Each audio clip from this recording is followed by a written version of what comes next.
On constate qu'on a consommé 4 partitions possibles. Pourquoi? Parce que tout disque de type MBR ne peut avoir que 4 partitions primaires. Pour cela, on ne peut pas ajouter une 5e partition ni une 6e partition. Et on a cet espace non exploité. Donc comment faire? On va revenir sur ce volume, bien sur cette partition. On va cliquer sur cet endroit et on va faire delete partition. Yes, d'accord. On va prendre cette partition, voilà, new partition, next. On va la transformer en extended partition. Next, voilà. Next, il va prendre tout l'espace. Next, voilà. Et il s'est transformé en extended partition. Maintenant, on peut ajouter 3 partitions logiques ou bien 3 volumes logiques ou bien 3 disques logiques. Voilà. Les grisés, il ne reste que la possibilité d'ajouter des logical drivers ou bien des disques logiques. Next. Voilà, on va prendre 3000 aussi. Next, next, next, finish. Très bien.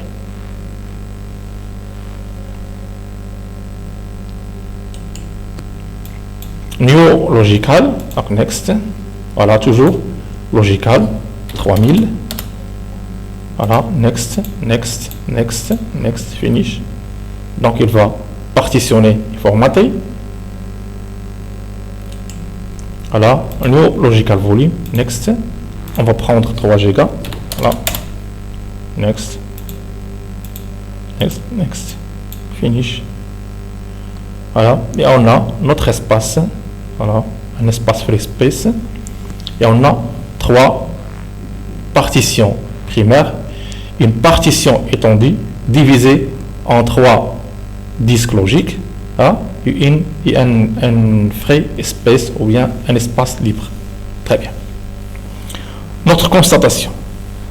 On constate que on ne peut pas diviser un disque de type MBR en plus de 4 partitions logiques.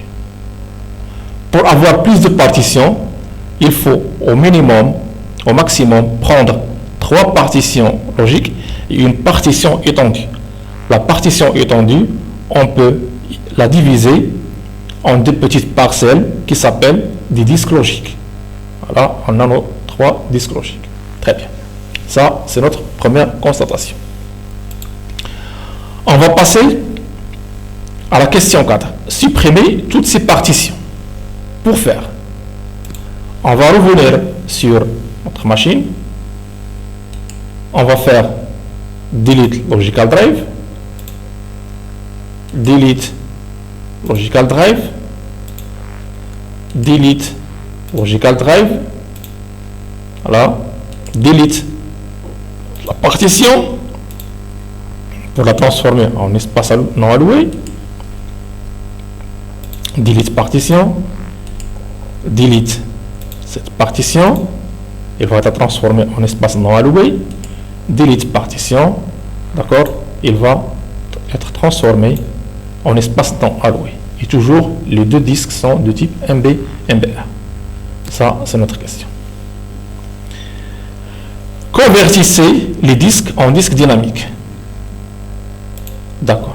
Ces 2 disques, disque 1 et disque 2, attention à ne pas convertir le disque 0 en disque dynamique. Parce que le disque 0 contient le système d'exploitation.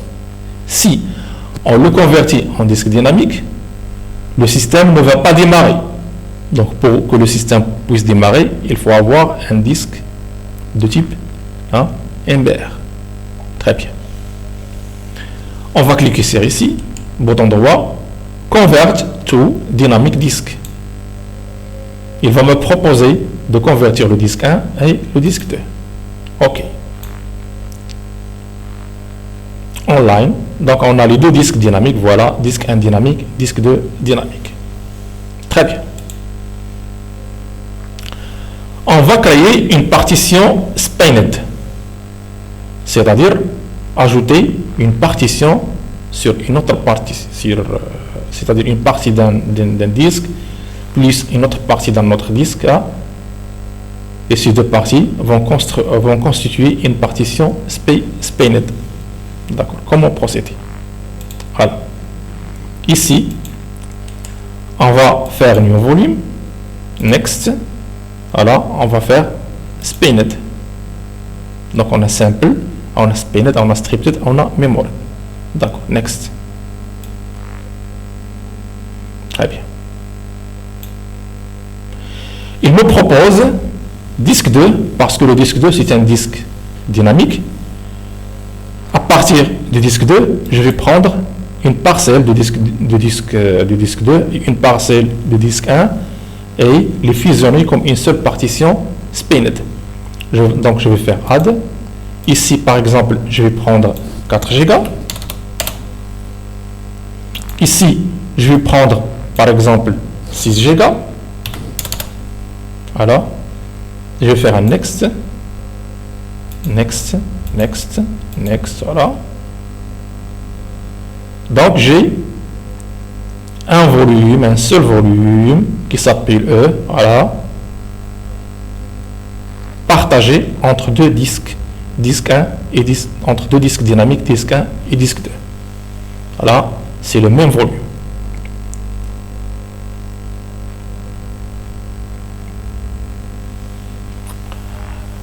D'accord. Très bien. On va passer à l'autre question. Notre constatation, on constate que les deux parties du même volume, c'est-à-dire la partie prise dans le disque 1 et le disque 2, sont deux parties de volume de quantité, hein, de quantité réservée différentes. Il y a ici 3 Go, il y a ici 6 Go. Ce qui implique que le volume, le total du volume, c'est quoi? C'est 10 Go. Qu'est-ce que va faire le système? Le système, il va enregistrer, jusqu'à ce que cette première partie soit totalement chargée. Il va passer à la deuxième partie du volume. Il va continuer son enregistrement. Très bien. On va passer à l'autre question. Que dit votre question? Créer une partition volume SPANed, enregistrer votre constatation. Très bien. Je vais ici, bouton droit, new volume, next, stripped. Next. Voilà. Je vais prendre une parcelle à partir du disque 2, add, voilà.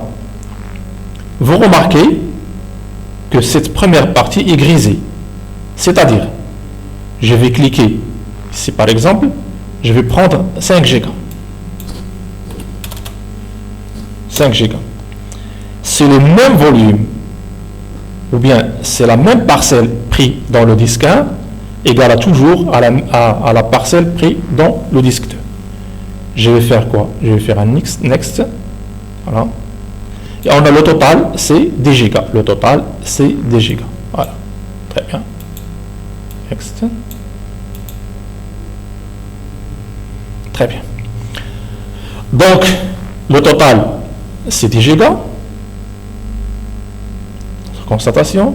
Mais, toujours, ils sont égales, c'est-à-dire, cette première parcelle égale à cette deuxième parcelle. 5 Go. 5 Go. Ça donne quoi? Ça donne au total 2 Go. Toujours, le système va enregistrer sur la première partie jusqu'à ce qu'il termine la première partie, il va passer à l'enregistrement dans la deuxième partie. Très bien. C'est ça, notre constatation. Très bien. Voilà. Donc, j'espère que vous vous avez bien amusé en vous apprenant. À bientôt.